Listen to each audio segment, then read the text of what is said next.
Welcome back to the channel. I have another fun video for you here today. I've been working on this brew for a while, and for people who watch this channel consistently, you'll remember Trent and I did a little deck building challenge about a month ago now, I think, where Trent ended up building blue-green, like rug Eldrazi, basically, and I built like blue-white tempo. Basically, I was way more boring than him. And it's funny because right when he was building that deck and when we played, I said, oh, I've also been working on a Eldrazi deck, and I'll probably try and play that on the channel soon. And so after that video, he and I got together, we talked a little bit, did a little bit of brewing around the list he had, the list I had, and I finally got around to playing some games with it. So I've goldfished with this deck a bunch, and I've now played a couple of games at least I wanted to show you guys. So without further ado, let me get into the Decktech camera. So yeah, blue-green Eldrazi. I'm not playing red, which is a one of the decision points you get to make when you're building Eldrazi. You'll see some other people's Eldrazi lists are green-red, or I don't know that I've seen anyone build blue-red, though you could, I think, or this color combination, blue-green.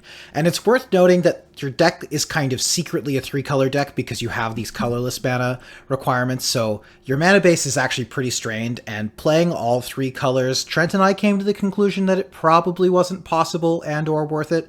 That might be wrong, but that's where we landed. We felt that it was just a little bit too taxing on the mana base to try to fit all three colors in. So let's talk about what this deck is doing, and then I'll throw you to the games. First thing, notably, with Edge of Eternities, they printed a new Eldrazi. So this is Anti-Causal Vestige, a card that I've been having some fun playing around with. It's decent in this deck, and I felt like it was worth including. One of the big things that this deck needs is more cards with the type line Eldrazi that are playable a little bit earlier on the curve. 6 is a bit expensive, but when you get to warp this one in and potentially like ramp yourself or put another creature into play or something of that ilk, it's pretty reasonable. I've cast it twice, and both times it has felt fine in a vacuum. I think it's worth including so far. In addition to that, we've got a smattering of Eldrazi. You've got the ones on the cheaper end, like, you know, Sky Spawner, Glaring Fleshraker. We've got Nest Invader, which is obviously not a colorless Eldrazi, but an Eldrazi nonetheless. Propagator Drone, like some of these ones that help kind of set up for your bigger threats. Snapping Voidcraw is a really cool one, the old double ramp 3-drop, which I think is pretty reasonable. I've actually yet to resolve this one yet, but it has 3 toughness, so it's not like it's some 3-drop that like gets bowmastered and makes you hate your life. Like it survives some things. So yeah, so early game we've got some things that are helping us develop our mana mostly, and then we're looking to bridge into kind of like 5 to 7 drops. We ideally want to play one of those, and we're expecting our 5 to 7 drop to ideally get us into the late game where maybe we start to take over with the really, really powerful ones. So some of the better 5-drops, Ultima is excellent. This card is very good in this deck.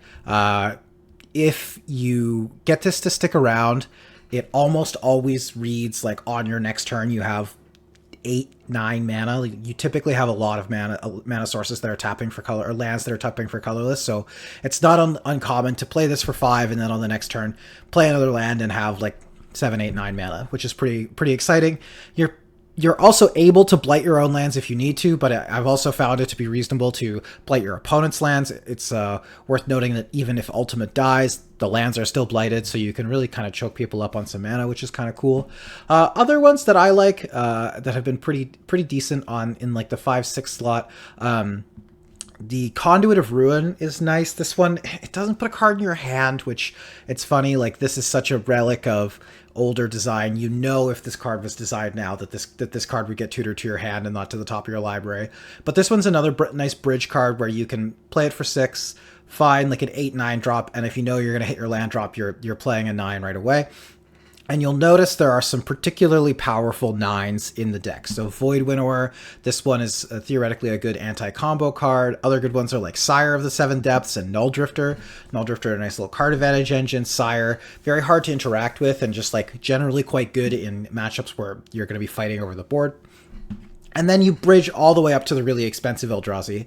And one of the things that Trent and I really like about this deck is that once you survive or maybe even get ahead in the early game, the top of your deck feels so live because it's actually pretty feasible with all of the random spawn generators, with all of your lands that tap for 2 mana. It's not actually that hard to get up to 10.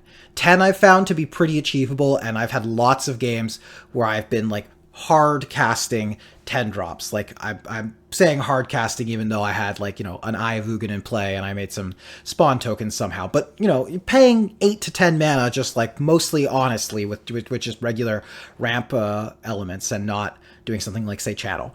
So yeah, we've got a bunch of 10s. We've got Emrakul the Promised End at 13. Obviously, this one rarely actually costs 13. Usually is going to cost, I would say on average, this one's costing about 10 to 9 in this deck. It's pretty challenging to get it a lot lower than that, but even at that cost, it's worth it.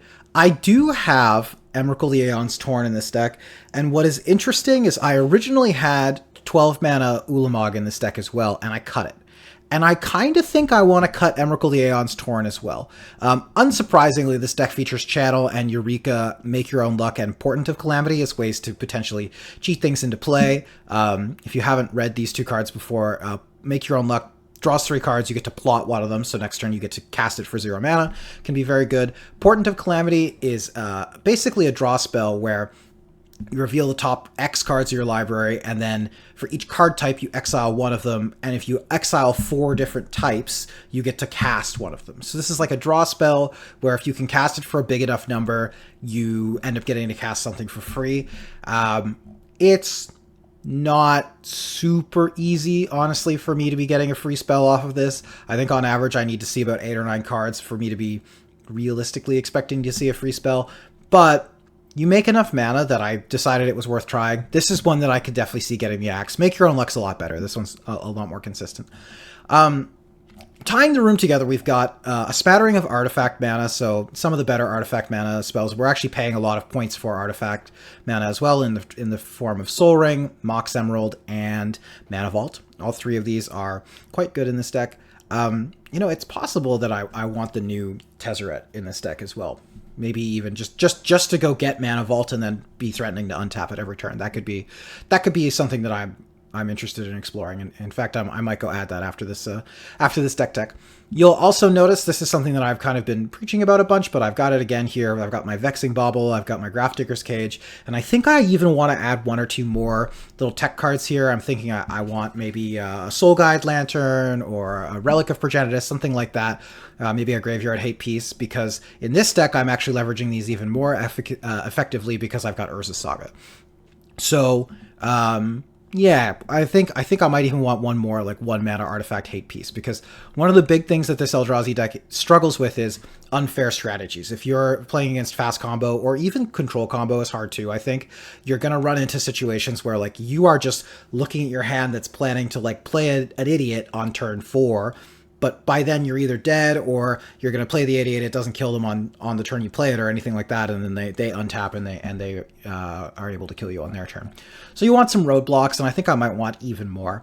Some other cards that pull you towards playing Eldrazi. The actual Eldrazi Commander deck printed a couple of pretty interesting ones. Eldrazi Confluence is unfortunately not a Kindred Eldrazi spell, which is a bummer, because if it was, this card would be so good. You could cast it with Eldrazi Temple, which would really, I think, juice this card up. But even as is, it's pretty good. The flicker effect is nice to save a thing. You can use it to like double remove plus save your creature, or even just cast it as like removal spell, make 2 spawns. Both of those modes are quite powerful. And yeah, I kind of learned from playing Kozilek's Command in this format and in other formats is that it turns out that just like making a bunch of temporary mana as like one of your backup modes, very good. Just generally very powerful to be doing. And yeah, obviously Kozilek's Command is a big draw to this deck. This card is super powerful, but very hard to play just because the double colorless casting cost is pretty prohibitive. But I think there's this misconception that you need to be casting this card for like 5, 6 for it to be good. It's like very good at 2. It's fine at 1, and because it makes spawns, it's this really interesting bridge card where maybe you play it when you get up to 5 mana and you play it for 3, you remove one of their things, you make 3 spawns, and then you untap and do something really over the top. And then I've also got a couple of other ones that I think are likely to get the cut in the long term. Cards like Kozilek's Unsealing. This is from Modern Horizons, and it's probably 2-win more. This one basically, you play it, and then if you can curve this on 3 into like actually having creature spells on for 4 and 5 on the subsequent turns, you're in really good shape. But a lot of the time, this card just ends up not really working the way you want it to. And similarly, I do have Ulalek, Fused Atrocity in my deck. This is the commander card. This card is very good in the matchups where you're trying to go like really big. I have had like goldfish draws where like I've channeled into this card and gotten to go like turn 1 channel Ulalek, and then channel out a Thought-Knot Seer or a Reality Smasher, and like obviously that's great, but that's kind of Magical Christmas Land, and I don't think that it's especially likely to come up, so I think that's a card that I'm looking to give the axe to as well. But yeah, without further ado, I'll throw you to the games. I've done my usual deck tech for 11 minutes. I asked people whether they liked it, and more people said they did than didn't, so here we are back with a longer form deck tech.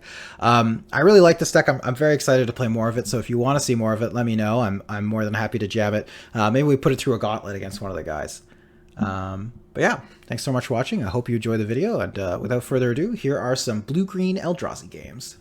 Okay, playing some blue-green Eldrazi. Not a lot of new cards in this one from Edge of Eternities, just the old anti-causal Vestige, which might not even necessarily be good in this deck, but it had the keyword Eldrazi, which, I don't know, it feels like you maybe just need to play all the ones that have that keyword.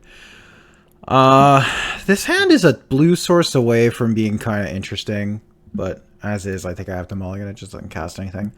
You're really looking to do something like sort of ahead of schedule with this deck.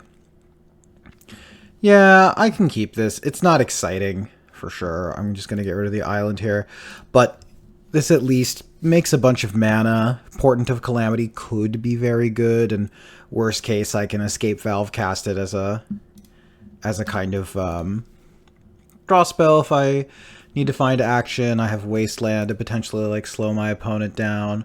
I can go like turn 2 Warped Tusker, turn 2 Signet or Talisman. Sorry. Oh geez. Okay, my opponent has a fast start. Anyway, yeah. So we'll see here. Green white, Bant, Fabricate, Ponder. Definitely looking combo-y, which is not one of the better matchups for this deck. I do have some tools. I've got my my usual combo package of Grafdigger's Cage and Vexing Bauble in this deck, in addition to a couple of other hate pieces, most notably Void Winnower is in this deck. That's a pretty hot one against combo, I think. It does just make it kind of challenging for them to win. I'll get the Hedge Maze here. Yeah, and we'll just graveyard that Talisman. I already have one, basically, so I'm really looking for some more action. Okay, well, let's go for Talisman of Resilience, and I will pass. Next turn, depending on what my opponent does, I might Wasteland them and cycle the Warped Tusker, or I might... Okay, yeah, I'm probably going to Wasteland them off the Savannah next turn. Try and force them to get rid of this City of Traders. Hopefully they don't do anything too scary with 4 mana here. Mystic Forge. Oh my god. Okay. My opponent is going off. Exiling the top card of their library. They're missing though, so that's good. Elder Deep Fiend is actually pretty good against combo players. Ooh, Spawn Bed Protector. Okay, if we can get up to 7, that one is going to be... That one is going to be great. It works especially well with these cyclers. So I am just going to go after the Savannah here, reduce their mana, and additionally, like, because they have the City of Traders, like if they want to develop another land, they've got to sack the city.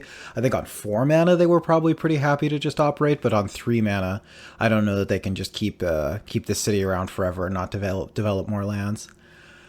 Yeah, and it looks like that Wasteland was pretty good.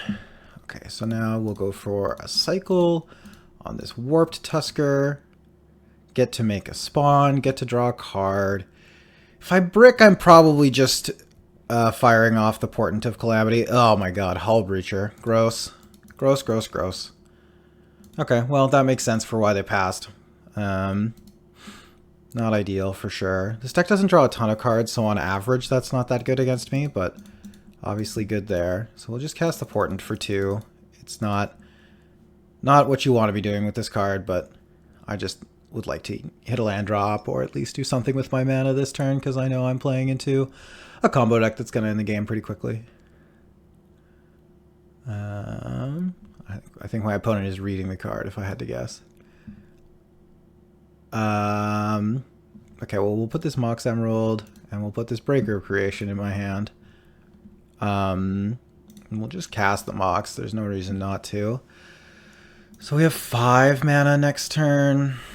Still not really enough to do anything of substance. Really need to find... I really need to find another mana source, or even 2. I'm going to concede to a Time Twister if that's what they have here, for what it's worth. We'll save everyone our time. Okay, Soul Ring. And now... let's see what they have. My best draw by far is Channel. That would be game winning, I think, if I drew Channel. Paradox Engine. Okay, my opponent is going off. Top. Okay, so Engine, top, Mystic Forge. This is infinite mana, right? Because they can... yeah, this is infinite mana, infinite cards, because they can draw a card, put top back on top, and they can make... and because they have the engine, it's infinite mana. I'm just going to ask what the win condition is, just so I know. Notably, I don't die to Brain Freeze, so if it is Brain Freeze, I'm not conceding to that, but I guess they can find a draw 7 as well, and then I'm like basically dead. But I don't know. Maybe they want to click through this many iterations, but I'm guessing they don't, and I'm not especially interested in forcing them to do like 85 iterations of the Paradox Engine top Mystic Forge combo if they don't want to, because maybe they're deciding what win condition they want to tell me about.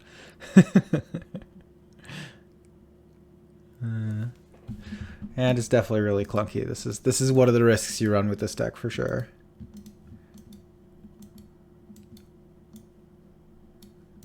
Yeah, the Hull Breach are getting me. Bolt, Bowmaster, Constructs. Okay, sounds good. Fair enough. That's fine.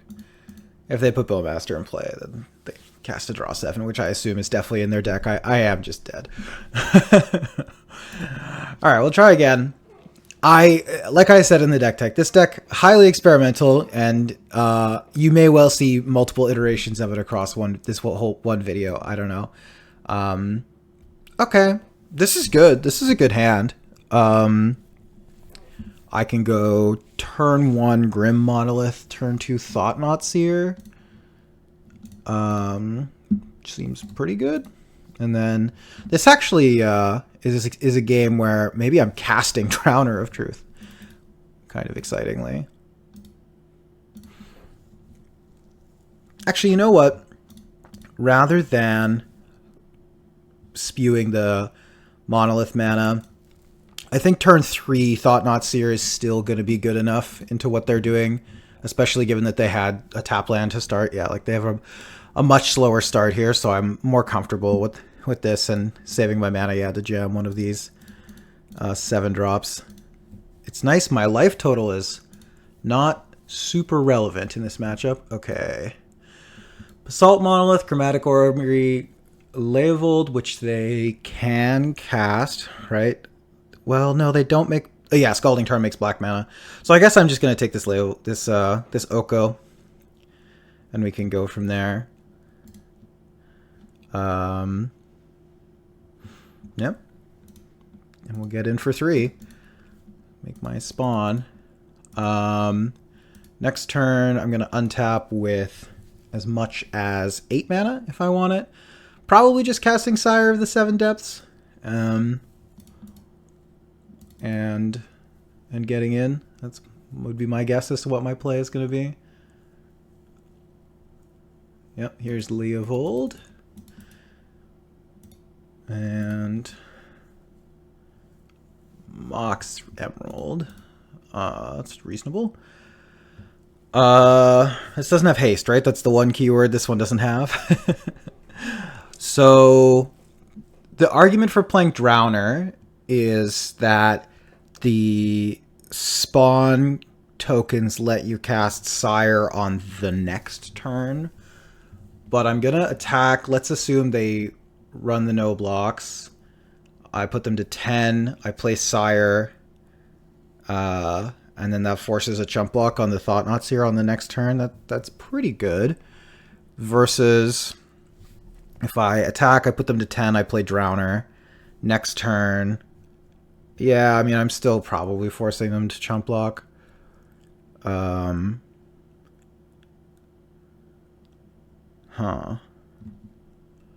actually really don't know what's better. Sire's harder to kill, so let's go for Sire. I think it's better. And there's a world where I want to have a land available to me as well, because I'm going to be using a bunch of my mana here with the Grim Monolith being tapped. And this way I will, well, I would have gotten to do it either way, but I get to play my birds as well. Okay, well, my opponent needs a pretty good draw here. Their hand, yeah, okay, this was too aggressive of a start from me, so really leveraging the fast mana and a small disruptive piece to run them over. So that's the kind of thing my deck needs to be doing in this matchup, I think. Yeah. The other thing I can be looking to do, like I'm a channel deck, so I can be trying to maybe like combo faster than them as well. But yeah, that was a nice one. Proof of concept, at least, for the deck's efficacy as a kind of like faster aggro deck. Oh my god, my hair is a disaster. Okay. Muruganda Raceway is a sweet one, and it's one that I've been trying to find a home for, and I do think that this is a cool place to try it. So what does this hand do? This hand goes, turn 1, do nothing. Turn 2, play Talisman, Noble Hierarch. Turn 3, it can play Path of Annihilation, make 2 spawns, and then on turn 4 it has 6 mana. With a Kozilek's command. The problem with this hand is if my opponent is doing something fast, I really have no interaction. Like the Kozilek's command only comes online on turn 4. It's pretty late. I think I'm just going to look for something a little bit more high rolly. This is just a little bit too fair. Yeah, okay. I like this. This is better. So I'll keep this. I'll get rid of the Kozilek Butcher of Truth. This one, I get to go turn 1 Talisman, turn 2 Sowing Myco Spawn, get probably Eldrazi Temple. It's either get Eldrazi Temple or it's get Eye of Ugin. One of the two. Ooh, Emrakul. We're a little ways away from that one, but it's good to have. Okay, who's the fast mana deck now? Would love to be able to hold on to this Sowing Myco Spawn to kick it, but that's unrealistic, unfortunately. If you have a draw where you're making a bunch of spawns, Sowing Myco Spawn getting Gaia's Cradle is also like a pretty sick line. I think this Expedition map finds Academy for them, if I had to guess, by the way. Okay, let's see what I draw here. It might impact my choice. Drowner of Truth. No, it's not going to impact my choice. I'm just going to go Tropical Island, and we'll go for Sowing Myco Spawn unkicked. And I'll get my trigger. And so I could get Ancient Tomb if I felt like I needed more actual mana, but I think I'm just going to go for... I think I'm going to go for Eldrazi Temple over Eye of Ugin. Is that right? So Ivugan makes more mana if you think you're going to cast multiple things in the same turn. But I think I'm going to get Eldrazi Temple on the basis that I want to just have more actual mana sources. Like I have enough spells in my deck that I would like to have access to a real mana source potentially. So this Conduit of Ruin goes and gets a 7-drop or greater, and I get to put it on top. So that's something to keep in mind too. I'm going to be able to go get a 7 because I have 6 mana next turn. And it makes it cost two less. So I guess it'll depend on what my opponent does here. I can get a 9 and be able to cast a 9 on my turn. One of the 9s I could get is the aforementioned Void Winnower. Something I could do. Oh, Kinnan. Yeah, my opponent's deck is sweet. It's like a very, very cool combo deck. Okay, I drew Forest. So drawing Forest means I get to go all the way up to 10 if I want to. I will play this Drowner of Truth. Let's get in. My opponent's not going to block, I don't imagine. I think they probably value this Kinnan more than anything else. 1, 2, 3, 4, 5, 6. Conduit of a Ruin. The fact this doesn't go on into your hand is a little brutal, but it's okay. Okay, so let's take a look here. We could Emrakul the Promised End. That's actually kind of a hot one. Stealing their turn. We can't cast it yet, though. We can Kozilek Butcher of Truth. That's just a draw for. We could Kozilek the Great Distortion. Kind of sick. Potentially get some counterspells available. And set up a pretty fast clock. I mean, honestly, like what else am I getting? I could get Ulamog, the Ceaseless Hunger, and blow up 2 lands. That's pretty good too, but they have Academy. And then there's also the aforementioned Void Winnower, which says can't cast even mana spells and can't block with even creatures. Which is also pretty effective. Honestly, I'm gonna go for this Ulamog the Great Distortion. I think this is the line. If they have a removal spell for Conduit of Ruin, it's awkward, and that was an argument. That would be the argument for getting something that costs like 6. Is you don't really want to like give them an angle to interrupt your interaction, but I don't know. They don't have that much going on. Yeah, see, and now like the 1 ring means I wouldn't have been killing them anyway. Yep, they draw a card. Already played their land drop, so nothing too concerning. All right, so I will draw for my turn, play my land, and cast my Kozilek, the Great Distortion. Not a card that I have resolved that many times, I gotta be honest. But draw 6. Yeah. See, this is this is what I signed up for when I brewed this deck.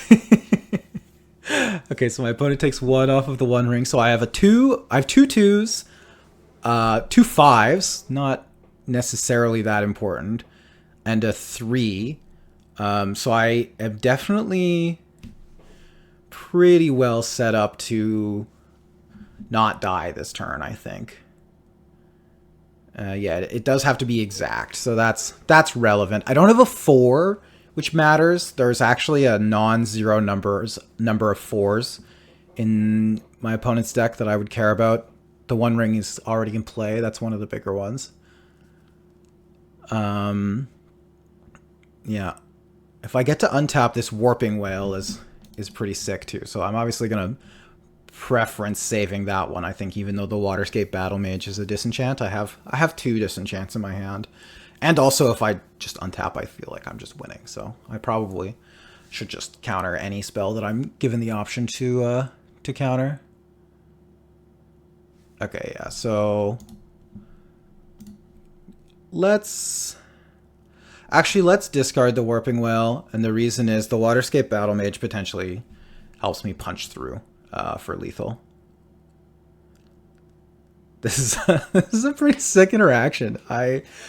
Kozilek, the Great Distortion, on turn 4 as your way of preventing your combo opponent from killing you is a nice sequence out of this deck for sure. Obviously, like, I was not gonna do well if this Conduit of Ruin died, but I knew my opponent was on a combo deck, so. Okay, it looks to me like they are passing, which has got to be good for me. Okay, so Kozilek has Menace as a starter. It has Secret Menace. But let's cast this with Double Kicker. So we'll pay the Eldrazi mana that way. And then I need to pay colorless, green, blue. Oh, I accidentally floated some mana that I didn't want to. We will blow up the Candelabra, and I'm going to bounce the Kinnan. Okay, they've got something here. Teferi's Protection. Let's activate target, and we'll discard our Thief of Existence to counter the Teferi's Protection. And I think that should close out this game. Yeah, nice. Blue-green Eldrazi. Hello, coming to you live from the cutting room floor. I realized while I was editing this video together that I either didn't hit record or the recording got corrupted and I didn't see. Anyway, I played a third match that just never got recorded properly. So I don't know, but I wanted to talk about it because obviously the first match I won, but actually this match was against the same player, Gaiametris, and I did lose. And I think it's somewhat unfair to have played 2 matches with someone and only show the match that you won. That's not really my style. So we played a second match where they played blue-black, like Omni Show, very cool deck. Trent's played like a similar Esper list before on the channel, and I know there's at least one player at YJ who likes that list as well. Yeah, we had three pretty interesting games. In the first game, I kept like a pretty mediocre hand that didn't have all 3 of my colors, and I ended up losing to a Hull Breacher Shieldred kind of like value draw, where they just kind of disrupted me enough and killed me with random creature beats. And I actually didn't identify what I was playing against. So going into game 2, I didn't realize that I was playing against a combo deck. I assumed that I was just playing against like a regular blue-black tempo deck. And then in the second game, Gaiametris' hand didn't fully come together as far as I could tell. It looked like they were maybe a little bit flooded, and I was able to run them down with some Eldrazi, including, I think, Sire of the Seven Depths. Got in there. Maybe that's the one. I can't remember, but one of the big 8 mana ones was involved for sure. So I got game 2, and then game 3 was really sweet. We had this long game where we traded resources back and forth. I kept a hand that made some mana, but not a ton, and some of the mana was from a Grim Monolith, and eventually I stuck a Ulamog, the Ceaseless Hunger, the one that destroys 2 permanents on ETB and exiles the top 20 cards on attack. I stuck one of those underneath an Ugin's Labyrinth, and then I eventually built up enough mana that I got it out from under the Ugin's Labyrinth and hardcast it. I had to draw a land on the turn that I dug it out to be able to hardcast it. I did set them back 2 lands, but then they were able to chump block it with a Snapcaster Mage, and then play the One Ring, and then I think they've tanked 1 attack. So I exiled 60 cards off the top of their deck, but they had managed to resolve a Gifts Ungiven before I started exiling cards. So they had like Show and Tell, Omniscience, Noxious Revival, Snapcaster all in the graveyard or in their hand, and so they were eventually able to assemble Show and Tell for Omni, put Gifts Ungiven back on top with Mystic Sanctuary into draw with the One Ring, into cast Gifts, find Emrakul, reenact the crime, enter the infinite, and what was the last card? It was another one I wasn't allowed to give them, I believe. Oh, Mystic Teachings. Uh, yeah. The Waterlogged Teachings, that's what it is. The one that tutors for an instant. Yeah, that was game winning. I could not beat that. So they emeralded me and they won. So it's a sweet game, really long game where like I exile 60 cards off the top of their library, but don't hit enough combo pieces to brick them off of killing me with Omni, and then they're able to put together Omni while hiding behind the One Ring and Snapcaster Mage chump blocks and stuff. So anyway, I just wanted to talk about it briefly because, yeah, like I said, I don't love the idea of playing 2 games and then only showing the one where I win. So yeah, it was a sweet game, very exciting, and if you've been looking at the screen, you now know what the third match is against. But I have a third matchup against another member of the Discord playing Tin Fins, and it's really sick as well. So I hope you enjoy. Okay, in a second match here, playing against a member of the Discord, Zoe. I've won the die roll. I seem to win a lot of Magic Online die rolls, to be honest.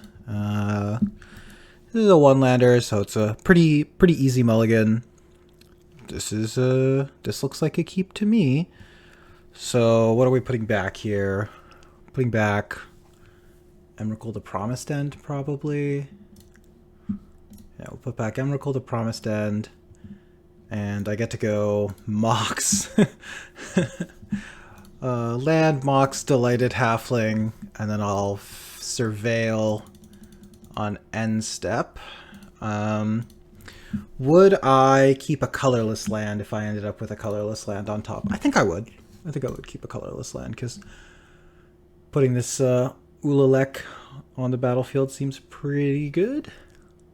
Non-zero chance that my Delighted Halfling dies too. It's like not very obvious what I'm doing. Oh, I see.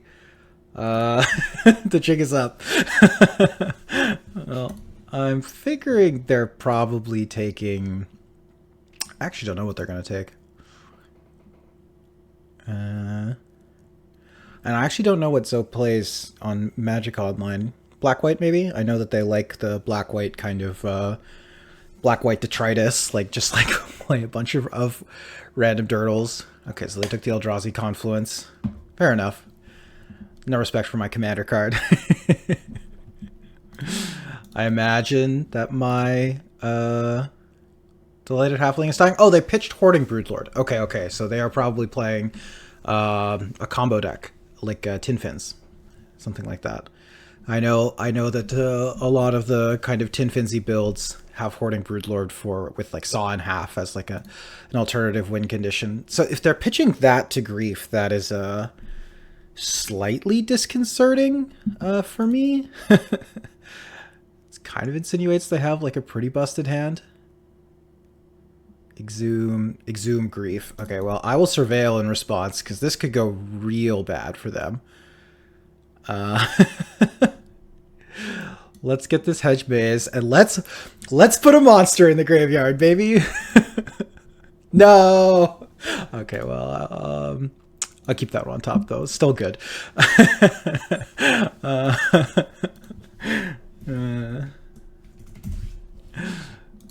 This could have been so much better.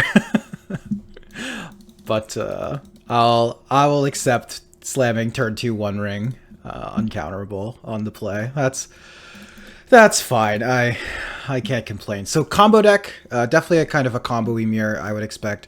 I'll just get the Tropical Island, not expecting my mana base to be under any especially large threat. And yeah, from here, we're just looking to find more action, obviously. Eureka. That one's probably pretty uncastable in this matchup, if I had to guess. Since they have some relatively scary monsters that they can put in play. All right, Preordain. The Grief represents a non-trivial clock, although obviously I'm one ring protected for now. My deck is not particularly good at removing my own One Ring, which is something to keep in mind. Okay, Caverner Souls, not the worst. We're doubling up here. The Vestige. Okay. We will name Eldrazi. And let's warp in an anti-causal vestige. First time I've had to say that. So we'll warp this. And barring drawing something bigger, we're just going to be putting a Prismatic Vista in play, but that's fine.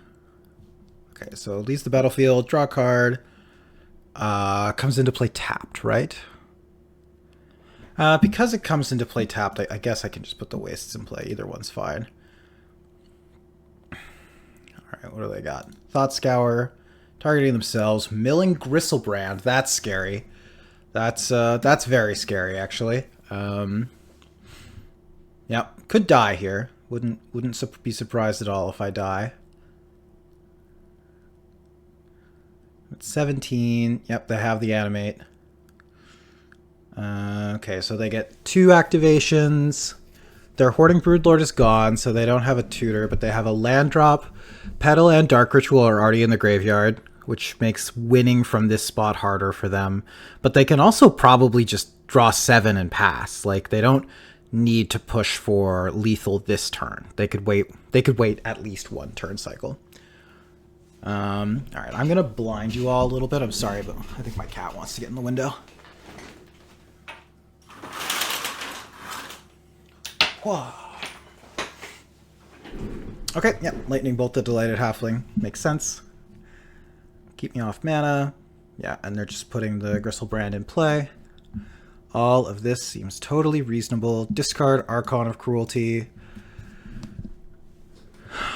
Okay, so I draw Kozilek's Predator.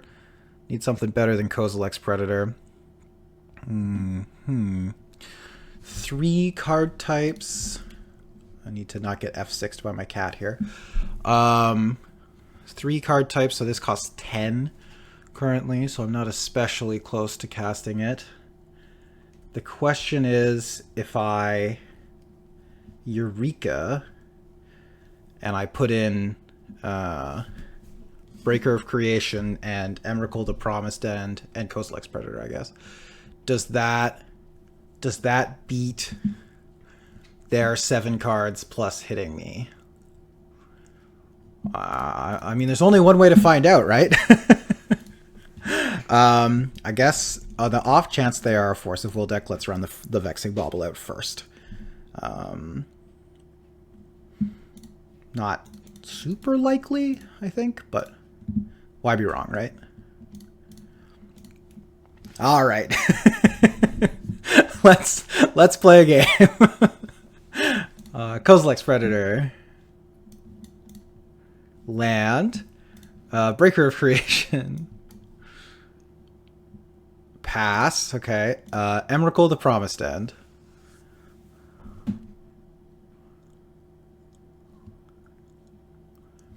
Alright, well, not bad. I could have cycled the Vexing Bauble. Maybe that was right, cycling the Vexing Bauble to look for something better, but... Alright, so they have to pay for this in the untap step, right? Upkeep, sure.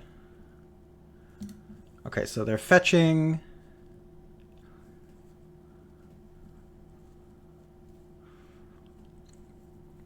Going to 8. Okay, so they have a spell on my end step here. Scary.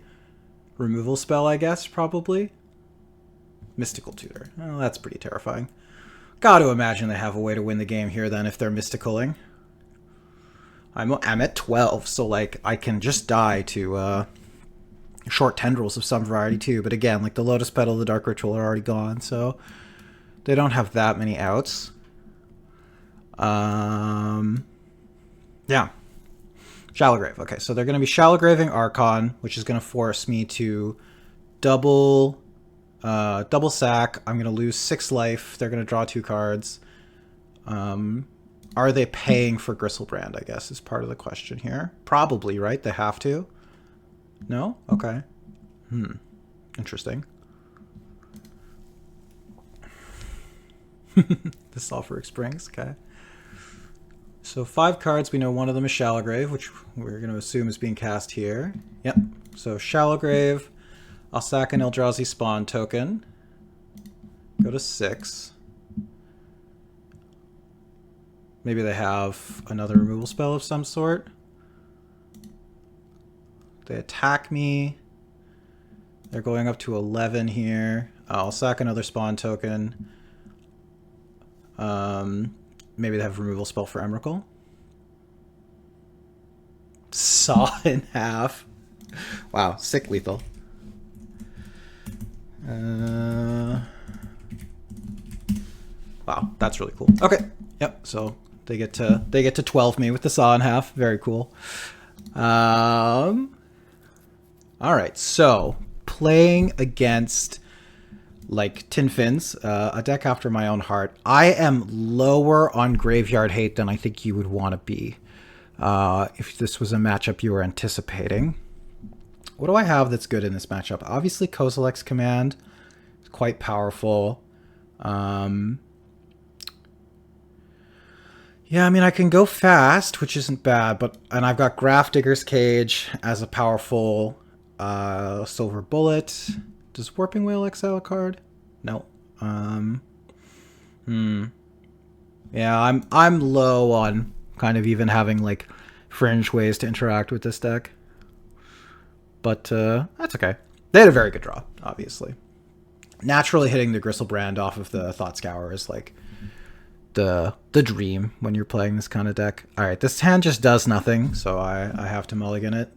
If I knew I was playing in a fair matchup, I might consider keeping it, but yeah, this is better. No blue source is a little bit problematic, but I think I'm just still going to keep it, and I'll go Forest, Mana Vault.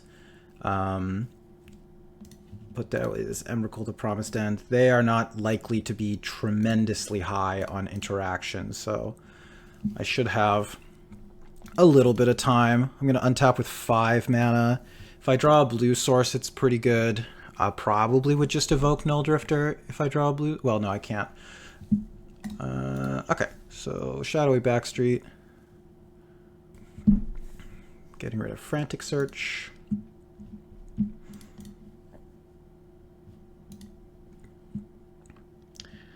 Titan. Titan's good. Okay. So there's a couple of lines here. One line is Wasteland the Shadowy Backstreet, play Kozilek's Predator. That doesn't leave me with a ton of action afterwards, which is a little bit scary, but I think this is the interaction that I have, and I just have to play to the game plan that my hand enables. I didn't really want to go to 5, although maybe I should have. If I draw a blue source, I can evoke the Null Drifter to hopefully find some action. Yep, Ponder from my opponent. Notably, they had to bolt themselves with Sulfuric Springs, which is not a play you make if you have any land better in your hand. So my read is that their hand is a little mana choked, that they don't have a great setup currently. I don't have any ways to recur Wasteland in my deck. I do have Strip Mine as well. I'm also paying a point for that one, so if I get up to Primeval Titan, I could consider that. Okay, yeah, Chrome Mox makes sense. That's going to help unlock their mana.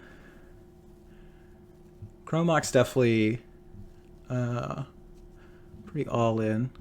Dread Fugue underneath. They're duressing me. It's going to brick, which is good and bad, because now they know the coast is pretty clear, and they also know how valuable these spawn tokens are. So, yeah, we'll see. Okay, excellent. Drew the blue source. So the question here is, what do you do with your blue mana? Do you sack one Eldrazi spawn and put Sky Spawner in play with the hopes of spiking another mana source next turn to be able to just evoke Null Drifter, or do you evoke Null Drifter? Yeah, I think the line here is I'm going to get Tropical Island, and I'm just going to use one Eldrazi spawn, and I will play the Sky Spawner. And this way I end up still being in a similar position mana-wise. Like, now I could look at a play like just pay for Mana Vault next turn too, like pay to untap Mana Vault set myself up to try to Primeval Titan the next turn. Okay, they found a fetch land. And like I said, where they bolted themselves with the Soporic Springs, I sort of have to imagine that was off the top of the deck. What did they do with the Ponder? They kept. Okay, so they did not shuffle the Ponder, so probably found that off the Ponder. Put Opt in the graveyard. I think they knew the Opt. Oh, no, they shuffled, so they didn't know the Opt was there. Okay, so what do we think about just pay for Mana Vault this turn? And then if we draw a land, we're prime timing. I guess the question is, like, what are the odds if I draw, like, how much of my deck costs 4 or less mana? Let's take a quick look here. Probably worth a cursory glance. I have a lot of things that cost 4 or less that I would want to play. Certainly more that cost 4 or less than I do 4 plus.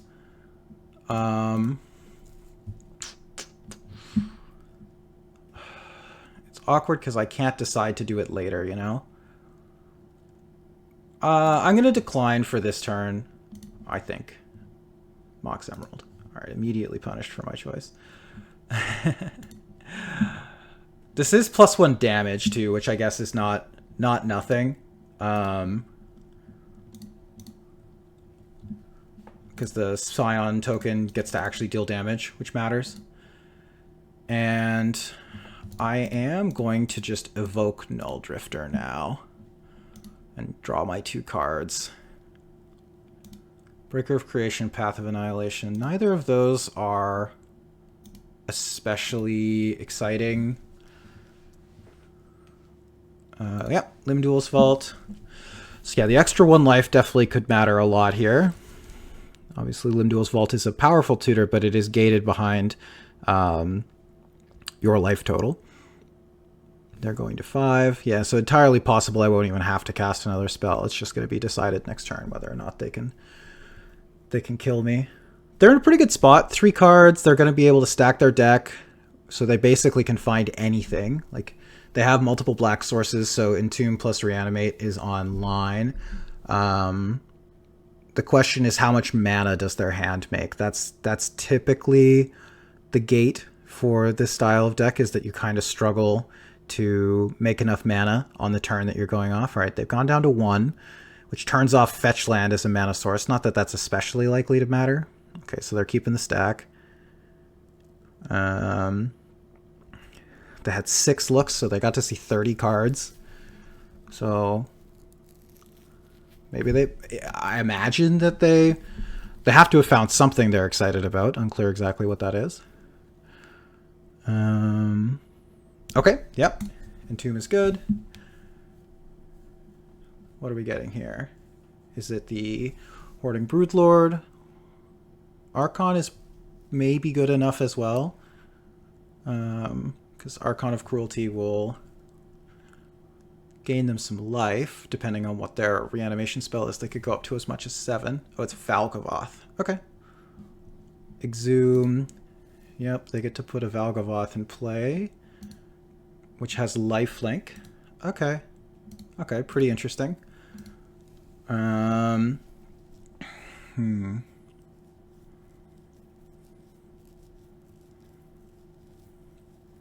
Man, if I had one more spawn token with that did damage, that would be sick. Okay, so I have 5 mana here. I think I'm just supposed to pass because I want my mana in case I draw a way to remove this Valgavoth. So I'm not untapping the Mana Vault this turn. City of Traitors. Pretty good draw.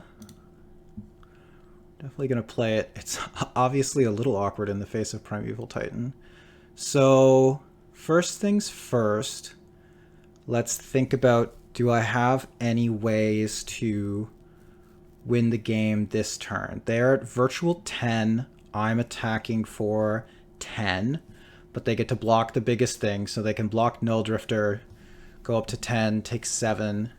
So that doesn't work on its own. I also 1, 2, 3, 4, 5. So I'd only have to sack Eldrazi Spawn token in order to I can keep the Scion, which is good, and I could Primeval Titan. I don't believe there are any lands in my deck that would immediately win the game. So let's start by attacking. Attack with everything other than the Scion. The Null Drifter also has Annihilator, which is nice. Get to choke them on mana a bit more. Hello, me again. I don't know why I'm interjecting again. It's interesting. I think that I have made a fundamental deck building mistake, and rewatching this game has made me make a change pretty excitingly. So you'll notice I said here there's no land in my deck that would win me the game on the spot, and I bet there might be some of you who have already been yelling at your screen that there is a land that would have won me the game on the spot, and it's this one. It's Talon Gates of Madara, which you know, if I had this one in my hand, I could have fetched it with Primeval Titan and phased out the Primeval Titan, or phased out the Valgavoth, sacked 3 things and then attacked for lethal. So my bad. This one seems real, and it taps for colorless, which is already a thing my deck is interested in doing. Can also filter into other mana when you have extra, and I guess sort of it ramps too. Its cards just seems great. Yeah. I could have had a land in my deck that won me the game on the spot, and next time I will. Yeah, so they get rid of the Mox Diamond, so they're down to 2 sources. Like I said, they're going to block the Null Drifter, so they go up to 10, but take 6 down to 4. And now I get to go sack token, green, colorless green, play Primeval Titan, which unfortunately gets rid of my City of Traders, but yes, I wish to use the ability. So what do we got here? Anything that is really game winning? No, I don't have anything that like lets me punch through extra damage. I'm kind of tempted to just get Urza's Saga and like Strip Mine and try and constrain them on resources. I'm gonna lose 2 mana down to, so I'm gonna be down to just 3, but then plus the 2 lands.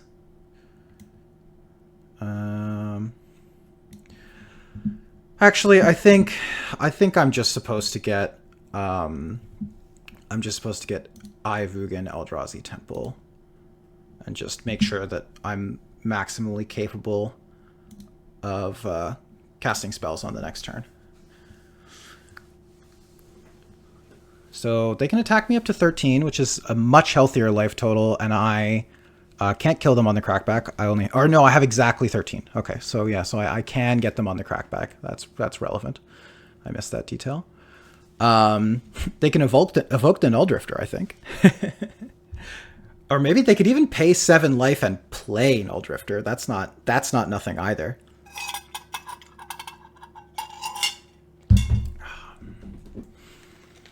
Yeah. Valgavoth, very cool. I don't have a lot of ways to kill it, to be honest. Like, this is a sweet one for sure. Okay, so no attacks, not playing any spells. That's good for me. I'll continue to tick down with this this mana vault. We'll just live with that. Okay, great. So how much mana do I have? I have 1, 2, 3, 4, 5, 6, 7, 8 mana, and with Primeval Titan, I could go up to 14. But then they get to eat the Primeval Titan, which is probably not good for me. So I think I'm just supposed to cast Breaker of Creation this turn, and then cast Birds of Paradise as well. Just get my mana up. Maybe get to a spot where I can activate Eye plus play something on the same turn. Oh, okay. I missed a line, I think. So this, yeah, there are no good attacks here. I can get the Battle Mage as a way to bounce this Valgavoth. And that, I think I can afford to do that next turn, right? Because I need to pay 7, right? Can this be used to only activated abilities? Okay, so 1, 2, 3, 4, 5, 6, 7, activate. I'm 1 off. I need to draw a land to do it. They put DRC into the graveyard, so I guess also... Oh, sorry. The Breaker of Creation also just threatens lethal, because this has protection from colored permanents, basically. So this gets to attack through the Valgavoth.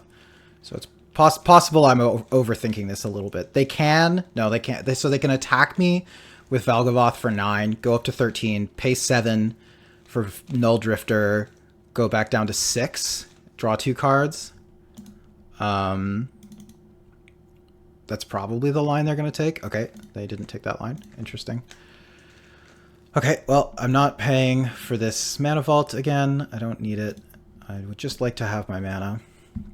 Okay, drawing Urza Saga here has got to be good. That's another good one. So put these triggers on the stack, float some mana, and this can get sacked.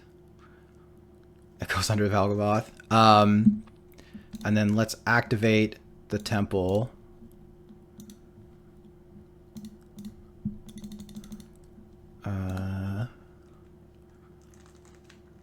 Oh, I need to save a blue mana. Do I have no... I can't undo this? Is that what I'm seeing? Okay, yeah. So 1, 2, 3...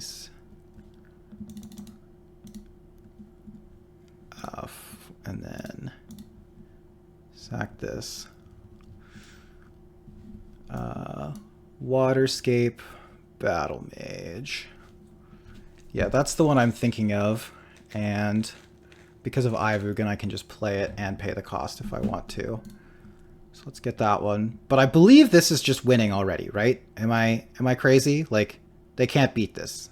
But let's kick this and get Valgavoth out of here, because I can pay the ward with things that don't end up mattering. Yeah, okay, perfect. Because I could have sacked Birds, Coastal Expeditor, Sky Spawn, and then I have 2 lethal threats, so even if they have 1 removal spell that can somehow kill the Breaker of Creation, I'm still good.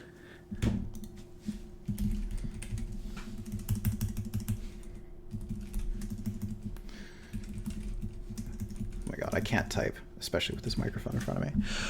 Okay, going to game 3. I will say I have been pleasantly surprised with the showing of this Eldrazi deck so far. I've played a couple of games. It makes some mana. It does some big things. So, pretty happy. Ooh. Wow. A channel hand, eh? So... I'm on the draw. This Wooded Foothills would need to find a mana source. If it finds a green source, it's pretty good. I could go for a Channel Portent of Calamity line, which is pretty sick. You know what? I'm going to keep it. This is a good limit testing kind of hand to find out whether you're allowed to. Even if this hand gets like discard spelled, it has enough of a backup plan that I think it's fine. And it has the spike potential of doing something really cool, so... Oh, wow. Okay. Well... Huh. This is one of those awkward spots where I really want my Surveil because I need to hit my second land drop. And I feel like if I hit my second land drop, I can never lose. Because they played a white source on turn 1, I'm just going to pass. They have to have, like, some kind of... Petal or Dark Ritual to do something like really degenerate on this turn. Yeah, Resentful Revelation is fine. I can deal with that. And even if I miss on land, I can put Grafdigger's Cage into play now, so it's fine. You know, revealing Dark Ritual, Orm's Chant. Okay, that means the card they found is good. If Dark Ritual in particular is hitting the bin, that's I'm a little scared. Glad I have Grafdigger's Cage, I guess. Okay, let's get the hedge maze. We're putting anything that isn't a land in the graveyard. That's a land. That's fine. So we'll go land. We will go Talisman of Curiosity. We will go Grafdigger's Cage. And hope this holds. And then next turn we can do a pretty big channel. Go for the old... I guess the way that my mana has shook out, I can't channel plus Portent. So maybe I'm actually going to wait a turn for the channel. Well, we'll see what I draw. Because I could just channel out this Drownyard Lurker. And like 7/7 that makes a spawn is like already probably good enough. Like, am I really gonna... And where I have this Grafdigger's Cage, I just want pressure. Like, I don't need to do anything super combo-y. Okay, so I didn't draw another colored mana source. So there's two lines. There's three lines. Line number one is play Propagator Drone, pass. I don't think I'm going to do that. Line number two is channel Drownyard Lurker, put a 7/7 in play. I got a 12. I have a Grafdigger's Cage in play against their mana. That's pretty intriguing. That also puts me up to 4 mana next turn. And then option 3 is cycle the Drownyard Lurker, but then I don't have a payoff. So, yeah, I think it's just to put pressure in play line. I can even put this Waterscape Battle Mage in play. I don't know if you can hear the planes overhead, but there are many currently. All right, so let's cast this Drownyard Lurker. It's not the most exciting play I've ever made, if I'm being totally honest. And the math works out such that I think casting Waterscape Battle Mage for 2 life here is worth it. So let's do that as well. We'll just cast this. And I'll pass. Like I said, not the most exciting play I've ever made, obviously. If they just have like swords here, yeah. Yeah, I mean, this was the risk. If they just have removal spell, it is hard, and they get to entomb. Yep, quite good. But I think the play is correct. I think just trying to get yeah. So they're hoarding, broodlording, so they need to find it out to Grafdigger's Cage. But obviously, we knew based on what that Resentful Revelation binned that their hand was already quite good. So got to imagine that. They already have everything else they need to go, and they're at this point just looking for some kind of out to Grafdigger's Cage, of which the deck has many. Playing white cards. They put a land into the graveyard. Okay, so still looking for now, at least. I'm not dying right this second. I'm gonna be enacting a Motley Crew beatdown plan here, I think. Eldrazi Temple. Okay, not terrible. So Eldrazi Temple makes it so that I could go Propagator Drone plus activate Propagator Drone. I guess that's just the same as not doing that. Or I can Portent for through 4, which is basically never casting a spell for free, but might draw me into more action. I think I'm just gonna go for the Propagator Drone line, on the grounds that oh, this evolves my spawn token too. Okay, I should have done this pre-combat. I'm learning. Yep, so they go to 16. So I have 5 power. It's a 3-turn clock currently. That's slow. Giving them three turns to churn and find one of the 3 or 4 answers that are probably in this deck for this Grafdigger's Cage feels like not enough. Okay, so they graveyarded Founding of the Third Path.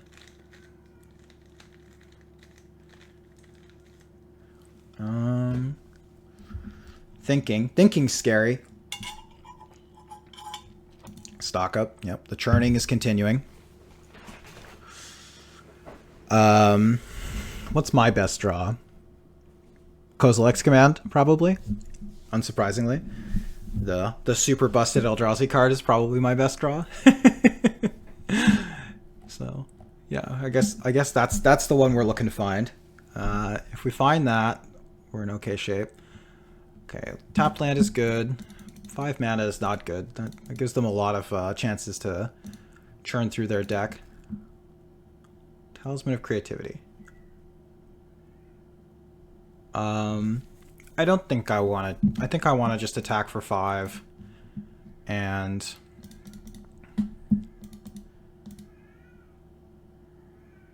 yeah, attack for 5. Cast Portent of Calamity for 3. It's not an exciting number to cast it for by any means. But with any luck, it finds me something. Reality Smasher, another card that I could find that would be pretty interesting. This might get Spell Pierced too. That's possible. Okay, so I get a land and I get a creature. Well, I'm not casting this Kozilek Butcher of Truth anytime soon, so it is Nest Invader. Shuffles my graveyard. That's kind of neither here nor there. And I could sack Eldrazi Spawn token. Yeah, I think that's worth it. So I'm gonna fetch here, get Tropical Island, and pay for Nest Invader using Eldrazi Spawn token. This is the same, I believe. Or no, it's not the same, but it does put 1 extra power in play. But actually this was worse, right? Because I could have just played this next turn and evolved the 1/2 token into a 2/2, so I would have been attacking for 6, so I would have long-term had more power. They are getting close to just casting a monster, also, relevantly. I don't feel as though I'm in a tremendously good position in this game. Okay, Teferi, yeah, that's gonna puke on my clock even more. They probably want to bounce the Propagator. Oh yeah, sorry, that just bounces Cage. Okay, so I assume I'm dying here. I mean, I have a hard time imagining that I'm not just dead. Yeah, Lion's Eye Diamond is a lot of mana, and now they get to do something like reanimate the Hoarding Broodlord, and in response, oh, they're just a Breach deck too. I see. Okay, well, I'm definitely dead then. Yeah. Hand was Force of Will, Necromancy. Okay. And Otawara. So they actually found 2 outs to the... So they probably found the Otawara maybe last turn, but couldn't cast it. And then this turn they probably drew the Teferi. Yeah. I don't know. I don't think I would have played this game any differently. Like, there was an argument for waiting an extra turn or 2 to try and have channel for Portent of Calamity and like have that be higher impact, but this gets to go get Brain Freeze, by the way, so now they are just like deterministically killing me. But I think if I do that and I wait more turns, like I'm just giving them more chances to find Grafdigger's Cage. And like, when did I end up finding the extra colored mana source? It wasn't until it was the last turn, right? It was when I jammed it, and obviously you can't be that recency biased necessarily, but I guess I drew the Talisman sooner, so I would have been able to play the Talisman into doing it maybe a couple of turns prior. But yeah, I don't think I feel bad about my play. I'm gonna let my opponent do the combo. I think part of the reason why you play a deck like this is because it's fun to do the combo. But for those who haven't seen it before, I mean, I think it's pretty well-traveled ground at this point. But once you assemble LED, Underworld Breach, Brain Freeze, this basically lets you mill your entire deck, make not infinite mana, but it lets you make quite a lot of mana, because every 3 cards that you exile represents a new LED, which is 3 extra mana. And the Brain Freeze means that you'll never run out of fodder in your graveyard. And they can win a lot of ways. It is noteworthy that Brain Freeze target me doesn't work. So they have to win the game with Tendrils, which is in the deck. I think, I hope for their sake that it's in the deck, because otherwise they need to find some other way to win the game.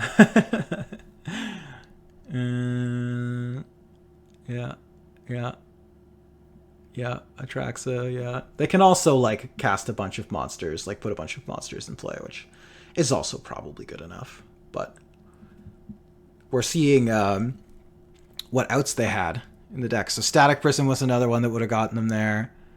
Obviously, like, Eddie Tudor would have gotten them there, too, which is part of the reason why I ended up making the channel play, because...